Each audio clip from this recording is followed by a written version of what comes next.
வினாயன் 3 மாண்பு உறுப்பினர் இ. ராஜா, மாண்புமிகு வருவாய் மற்றும் பேரிடர் மேலாண்மை துறை அமைச்சர் அவர்கள். மாண்புமிகு பேரவைத் தலைவர் அவர்களே, தென்காசி மாவட்டம் வாசுதேவநல்லூர் தொகுதியில் வாசுநல்லூர் பகுதியில் வருவாய் ஆய்வாளர் அலுவலகம் 2022 கட்டப்பட்டு நல்ல நிலைமையிலே இருக்கிறது. அவரை பொறுத்தவரையிலும் எந்த பகுதியிலே பழுதடைந்திருக்கிறது என்று குறிப்பிட்டு காட்டினால் அது உரிய நடவடிக்கை அரசு எடுக்கும் என்பதை தெரிவித்துக் கொள்கிறேன். மாண்புமிகு உறுப்பினர் இ. ராஜா. மாண்புமிகு பேரவைத் தலைவர்களே, வாசநல்லூர் சட்டமன்ற தொகுதி உள்ள கிராம நிர்வாக அலுவலகம் அனைத்துமே பழுது பார்க்க வேண்டிய நிலையில்தான் உள்ளது. மேலும் அங்கு குடிநீர் காத்திருப்பு அறை மற்றும் கழிப்பறை இல்லாமல் மனுக்கள் கொடுக்க செல்லக்கூடிய பொதுமக்கள் மற்றும் சான்றிதழ் பெறக்கூடிய பொதுமக்கள் எல்லாம் தொடர்ச்சியாக என்னிடத்தில் கோரிக்கை வைத்த அடிப்படையில் தான் நான் இந்த கேள்வியை எழுப்பினேன். அதனால் இதில் தயவு செய்து அமைச்சர் அவர்கள் ஆய்வு செய்து அதை செய்து கொடுக்க வேண்டும் என்று கேட்டுக்கொண்டு, வாசநல்லூர் தொகுதிக்கு உட்பட்ட சிவகிரி தாலுகா ஏற்கனவே பிரிக்கப்பட்டு உருவாக்கப்பட்டுள்ளது. இந்நிலையில் புளியங்குடி மற்றும் அதனை சுற்றியுள்ள வாசுதேவநல்லூர் சட்டமன்ற தொகுதிக்கு உட்பட்ட பகுதியில் கடையநல்லூர் தாலுகாக உள்ளது. இதனால் பொதுமக்கள் நெடுந்தொலைவில் செல்ல வேண்டியிருப்பதால் கடையநல்லூர் தாலுகாவை உள்ள வாசு சட்டமன்ற தொகுதிக்கு உட்பட்ட பகுதியை புளியங்குடியை தலைமையாக கொண்டு புதிய தாலுகா ஒன்று அறிவித்திட வேண்டும் என்ற வினாவையும் தாங்கள் வாயிலாக கேட்டுக் கொள்கிறேன். மாண்பு வருவாய்த்துறை அமைச்சர்.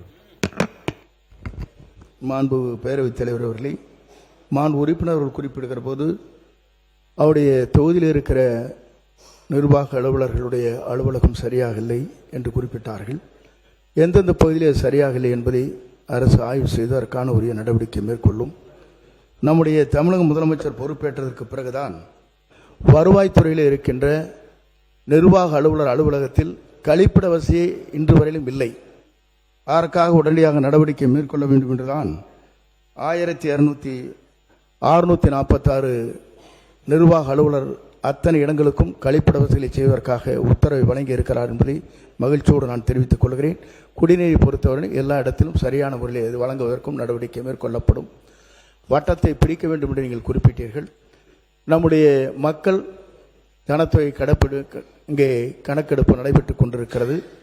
அடுத்த ஆண்டு மார்ச் வரையிலும் அது நீடிக்கும். அதற்கு பிறகு உங்களுடைய கோரிக்கை அரசு பரிசீலிக்கும். மாண்பு உறுப்பினர் ராஜா.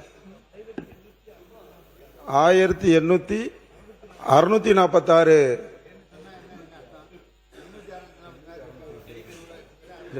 ஆய்வு செய்து நடவடிக்கை எடுப்பதாக தெரிவித்த அமைச்சர் அவர்களுக்கு நன்றியை தெரிவித்துக் கொள்கிறேன். எங்களுடைய தென்காசி மாவட்ட பகுதியில் வாழக்கூடிய இருளர் சமுதாய மக்கள் மற்றும் காட்டு நாய்க்கர் சமுதாய மக்களுக்கெல்லாம் ஜாதி சான்றிதழ் வழங்குவதில் பெரும் சிக்கல் உள்ளது.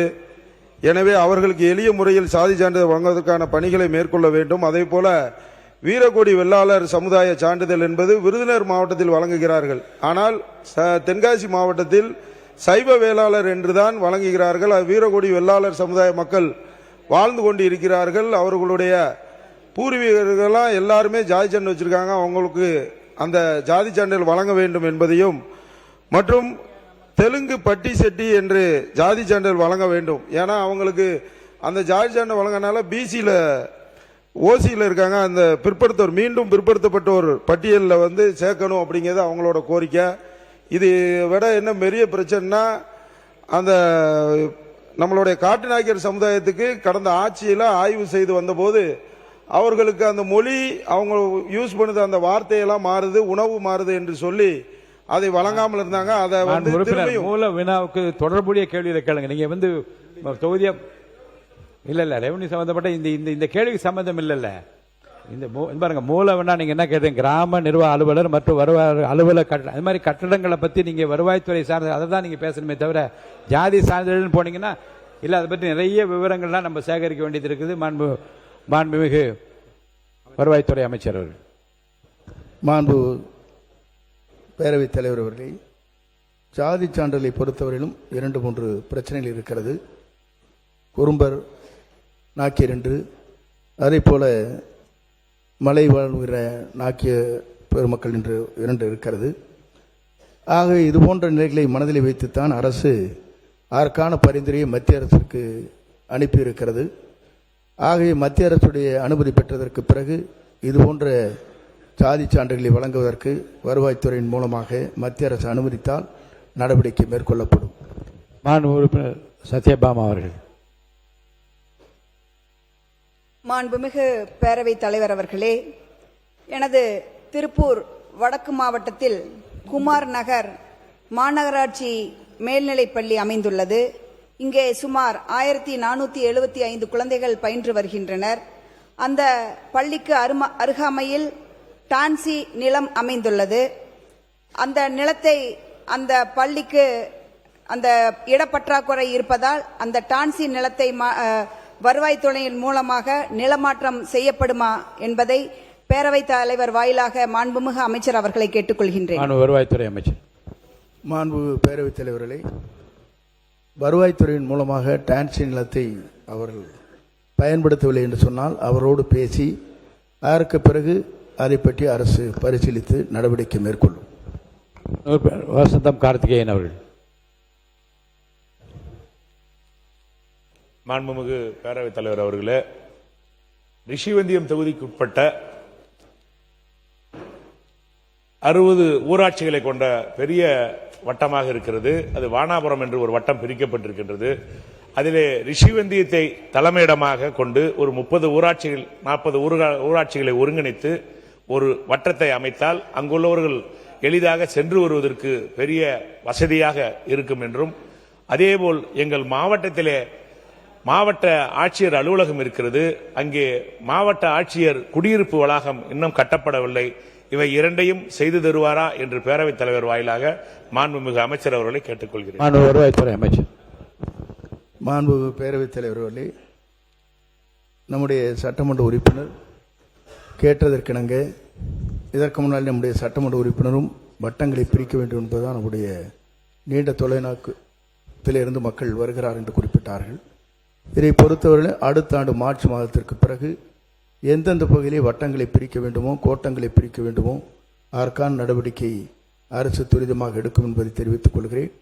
மாவட்ட ஆட்சித்தலைவருடைய அலுவலகத்தில் குடியிருப்பு வசதி இல்லை என்று சொன்னார்கள். அதை உடனடியாக அரசின் கவனத்திற்கு எடுத்துச் சென்று நிறைவேற்றுவோம் என்பதை தெரிவித்துக் கொள்கிறேன். மாண்பு உறுப்பினர் விஜய் சரவணன். மாண்புமிகு பேரவைத் தலைவர் அவர்களே, திருக்குறள் பேரவையின் சார்பில் தஞ்சையில் கடந்த 5 ஆண்டுகளுக்கு மேலாக ஒரு திருவள்ளுவர் சிலை அமைப்பதற்கு கடந்த காலத்திலிருந்து இப்போது வரை செயல்படுகின்ற திருவள்ளுவர் கலையரங்கம் என்ற வணிக வளாகத்தின் முன் அனுமதி கோரப்பட்டு அனைத்து துறைகளின் அனுமதியும் வழங்கப்பட்டிருக்கிறது. நீண்ட நாட்களாக வருவாய்த்துறையின் மூலம் அந்த அனுமதி வழங்கப்படாமல் இருக்கிறது. அதற்கான அனுமதியை வழங்க வேண்டும் என்று பேரவைத் தலைவர் வாயிலாக மாண்புமிகு அமைச்சர் அவர்களை கேட்டுக்கொள்கிறேன். மாண்புமிகு வருவாய்த்துறை அமைச்சர் அவர்கள். மாண்புமிகு பேரவைத் தலைவர் அவர்களே, வருவாய்த்துறையின் இந்த கோப்புகள் இருக்குமேனால் உடனடியாக அதை நிறைவேற்றி தரப்படும் என்பதை தெரிவித்துக் கொள்கிறேன். மாண்பு உறுப்பினர் ஈசிஆர் சரவணன் அவர்கள். மாண்புமிகு பேரவைத் தலைவர் அவர்களே, தமிழ்நாட்டிலே பெரிய தொகுதி சோழங்கநல்லூர் தொகுதி. அந்த தொகுதியில் பார்த்தீங்கன்னா 7 ஊராட்சி 20 மாமன்றம் இருக்கிறது. இந்த தொகுதியில் அந்த 7 ஊராட்சியும் சென்னை மாநகராட்சியும் இணைக்கப்பட்டால் சந்தோஷமாக இருக்கும். ஏன்னா ஒரு 7 ஊராட்சி செங்கல்பட்டு கலெக்டர் ஆஃபீஸுக்கும் 20 வார்டுகளும் சென்னை கலெக்டர் ஆஃபீஸுக்கும் 2 கலெக்டர் ஆஃபீஸும் மக்கள் அவதிப்பட்ட சூழ்நிலையால் தனி மாவட்டமாக அறிவிக்க வேண்டும். அப்படி இல்லை என்றால் தனி ஒரு மாநகராட்சியாக அறிவிக்க வேண்டும் என்பதற்கு தாழ்மையை கேட்டுக்கொள்கிறேன். மாண்பு உறுப்பினர் காதர் பாஷா முத்துராமலிங்கம் அவர்கள். மாண்பு அமைச்சர். மாண்பு பேரவைத் தலைவர் அவர்களே, 2 சென்னைக்கும் செங்கல்பட்டிற்கும் இடையில் இருக்கின்ற பல்வேறு தொகுதியை குறிப்பிட்டு அந்த கிராமங்களை மாற்றப்படுமா என்று கேட்டார்கள். அதை அரசு ஆய்வு செய்து அதற்குரிய பரிந்துரை ஏற்று 2 மாவட்ட ஆட்சித்தலைவரோடு வருவாய்த்துறையோடு பேசி முதலமைச்சருடைய கவனத்திற்கு எடுத்துச் செல்வேன் என்பதை தெரிவித்துக் கொள்கிறேன். மாண்பு உறுப்பினர் காதர் பாஷா முத்துராமலிங்கம் அவர்கள். மாண்புமிகு பேரவைத் தலைவர் அவர்களே, ராமநாதபுரம் நகராட்சிக்கு உட்பட்ட பகுதியில் தொன்மையான கோட்டாட்சியர் அலுவலகம் இருக்கிறது. கடந்த திராவிட மாடல் ஆட்சியில் தொன்மை மாறாமல் புதுப்பிப்பதற்கான ஆய்வுகள் மேற்கொண்டார்கள். சேதுபதி மன்னர்கள் காலத்தில் கட்டடங்கள் தொன்மை மாறாமல் அதை பராமரித்து தருவீர்களா என்பதையும் ராமநாதபுரம் மாவட்ட ஆட்சித்தலைவர் அலுவலகத்தில் புதிய கூட்ட அரங்கம் போதிய வசதியோடு ஒன்று வேண்டும். பழைய கட்டிடம் என்பது 1991 கட்டப்பட்ட கட்டிடம். அது மழைக்காலங்களிலே கூட்ட அரங்கம் நடத்துவதற்கு போதுமான வசதி இல்லை. புதிய கூட்ட அரங்கம் வேண்டும் என்றும் தங்களிடத்திலே கோரிக்கை வைக்கின்றேன். மாண்பு வருவாய்த்துறை அமைச்சர் அவர்கள். மாண்பு பேரவைத் தலைவர்களே, பழமை வாய்ந்த கட்டடங்களை எல்லாம் புதுப்பிக்கிற போது பழமை மாறாமல் கட்டடங்கள் என்று ஸ்டெபிலிட்டி இருந்தால் அதற்கான நடவடிக்கை மேற்கொள்ளப்படும். அதே போல மாவட்ட ஆட்சித்தலைவரிடத்திலே அரங்கம் சரியாக இல்லை என்று சொன்னார்கள். அதையும் மனதிலே வைத்து அரசு நடவடிக்கை மேற்கொள்ளும். மாண்பு உறுப்பினர் அம்பேத்குமார் அவர்கள். மாண்புமிகு பேரவைத் தலைவருக்கு நன்றி. வந்தவாசி வட்டத்திற்குட்பட்ட நல்லூர் கிராமம் என்பது மிகப்பெரிய வருவாய் கிராமம். அதை ஒட்டியுள்ள கொண்டியாங்குப்பம் வில்லேஜ் என்பது தனி பஞ்சாயத்து. நல்லூர் கிராமம் தனி பஞ்சாயத்து, கொண்டியாங்குப்பம் தனி பஞ்சாயத்து. ஆனால் வருவாய் கிராமம் பார்த்தீங்கன்னா கொண்டியாங்குப்பம் வந்து நல்லூர் கிராமத்திற்கு உட்பட்டு உள்ளது. அந்த மக்களின் நீண்ட நாள் கோரிக்கை தனி வருவாய் கிராமமாக மாற்றித்தர வேண்டும் என்று கோரிக்கை. அதே போல வெளியம்பாக்கம் என்பதும் மிகப்பெரிய வருவாய் கிராமம். அதை ஒட்டியுள்ள குறிப்பேடு கிராமம் அது தனி பஞ்சாயத்து. அதுவும் வந்து வெளியம்பாக்கம் வருவாய் கிராமத்துக்கு உட்பட்டுள்ளது. அரசு நிகழ்ச்சியை கலந்து கொள்வதற்கும் அரசு திட்டங்களை பெறுவதற்கும் மக்கள் நெடுதூரம் சென்று பெறுவதற்கு மிகவும் சிரமப்படுகிறார்கள். ஆகவே இந்த குறிப்பேடு கிராமத்திற்கும் கொண்டியாங்குப்பம் கிராமத்தையும் இரண்டாக பிரித்து வருவாய் கிராமமாக உருவாக்க அரசு முன்வருமா என்பது தாங்கள் வாயிலாக அறிய விரும்புகிறேன். மாண்பு வருவாய்த்துறை அமைச்சர் அவர்கள். மாண்பு பேரவைத் தலைவர்களே, மாண்பு உறுப்பினருடைய கோரிக்கை அரசு ஆய்வு செய்து அதற்குரிய நடவடிக்கை மேற்கொள்ளும். மாண்பு உறுப்பினர் சண்முகன் அவர்கள். மாண்புமிகு பேரவைத் தலைவர் அவர்களே, எனது மொடக்குறிச்சி தொகுதிக்குட்பட்ட பகுதிகளில் 50 ஆண்டுகளுக்கு மேலாக மக்கள் குடியிருந்து வரும் நூற்றுக்கணக்கான வீடுகளுக்கு பட்டா மறுக்கப்பட்டு வருகிறது. காரணம், அது ஓடை புறம்போக்கு அல்லது நீர்நிலை புறம்போக்கு என்று வகைப்படுத்தப்பட்டிருக்கின்றது. ஆனால் நேச்சரில் அந்த இடம் நீர்நிலைக்கும் ஓடைக்கும் வெகு தொலைவில் மேடான பகுதியில் அமைந்திருக்கக்கூடிய பகுதியாக இருக்கின்றது. நிறைய இடங்களில் அந்த இடத்தை ஏற்கனவே நான் சொன்ன மூல கேள்விக்கு தொடர்புடைய கேள்வி கேட்டா எல்லா பதிலும் சொல்ல தயாரா இருப்பேன். திடீர்னு நீங்க பட்டாவை பற்றி கேட்கறீங்க, ஜாதி சான்றிதழ் பற்றி கேட்கறீங்கன்னா சிரமம். அது பட்டா பற்றி மட்டும் கேட்கிறாங்க. பட்டா மட்டும் அந்த நில வகைப்பாடை வந்து மாற்றி ஒரு மறு ஆய்வு செய்து நில வகைப்பாடை மாற்றி அவர்களுக்கு பட்டா வழங்க வழிவகை செய்ய. தலைவர் அவர்களே, உச்ச நீதிமன்றத்துடைய தீர்ப்பு நீர்வழி புறங்கோயிலில் இருக்கிற அத்தனையும் அப்புறப்படுத்த வேண்டும் என்பதுதான். நீங்கள் சொல்வதைப் போல 50 ஆண்டு காலம் நீர்வழி புறம்போக்காக இருந்தாலும் கூட நீரே அங்கு வரவில்லை என்று சொன்னால் அதை பற்றியும் அரசு ஆய்வு செய்யும்.